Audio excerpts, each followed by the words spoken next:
Hi, my name is Marc Belaiche. I'm president of TorontoEntrepreneurs.ca. Well, there's no doubt that 2020 has been a very challenging year so far for not only for business owners, but most of the Canadian population. In fact, 50% of Canadians in a recent survey by Belaiche have said that 2020 has been the worst year that they have ever lived. Now, the majority of those people, 56%, are in the 18 to 34 year age group. So a major bank in Brazil is forcing their staff to come back to work. This is one of the world's biggest banks in Brazil, has staged a mass return to the office in a country where the number of COVID-19 infections has surged by 1 million in just the last month. About 60% of the administrative staff at this Brazilian bank are now back at their desks, while rivals have kept the majority of office workers home. The CEO doesn't expect that working remotely will become the new norm even after the pandemic ends. What do you think? Are you bringing people back to the office? What are your plans? Feel free to share in the comments below. LinkedIn has provided a number of job postings to give you an idea as to what jobs are highest in demand and where you may have the most difficulty competing. So the jobs where most demand for employees in August, salesperson is number 1, number 2 is food delivery driver, and number 3 is registered nurse. So if you are trying to hire for these people, they're going to be hard to find or harder to find. On the remote jobs, the number 1 job, or with the most number of postings, is remote engineer, number 2 is software architect, and number 3 is DevOps engineer. The Canada Emergency Wage Subsidy, or CEWS. As Canada moves towards recovery in the months ahead, employers struggling to keep staff on their payroll can once again turn to the federal government's wage subsidy program. CRA, the Canada Revenue Agency, has started accepting applications for claim period number 5, which is the period from July 5th to August 1st. This is an interesting story from Amazon. Amazon has streamlined the entire recruiting process for some of their positions that they're recruiting, specifically warehouse.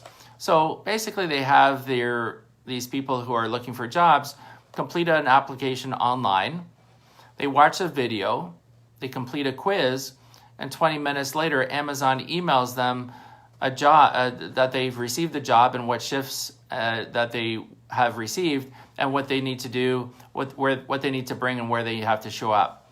So think of your recruiting process and think of how that may differ from Amazon and where we might be going. Canadian individuals may benefit from new changes to extend the Canada Emergency Response Benefit, CERB, and to temporarily simplify the EI program. Now, what does that mean for a business owner?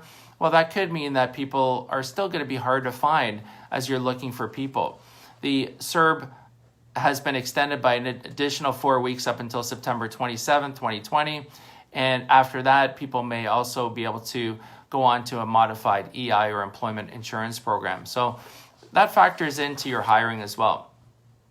Our sister division at TorontoJobs.ca is currently representing a number of candidates, including an IT recruiter with 3 years of experience in downtown Toronto. There's a sales representative with business-to-business sales experience in Brampton. And there's a receptionist / administrative assistant who wants to work in an office in Mississauga.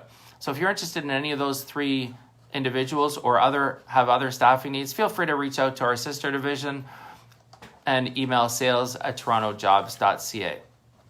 As far as Toronto Entrepreneurs goes, I'm on our TorontoEntrepreneurs.ca Facebook page every weekday at 12:45 p.m. Eastern Time. I talk about a different topic each weekday, Monday through Friday. If you want to be a guest, talk about your company, perhaps share something that you do or perhaps something interesting that you've done, feel free to reach out to me as well.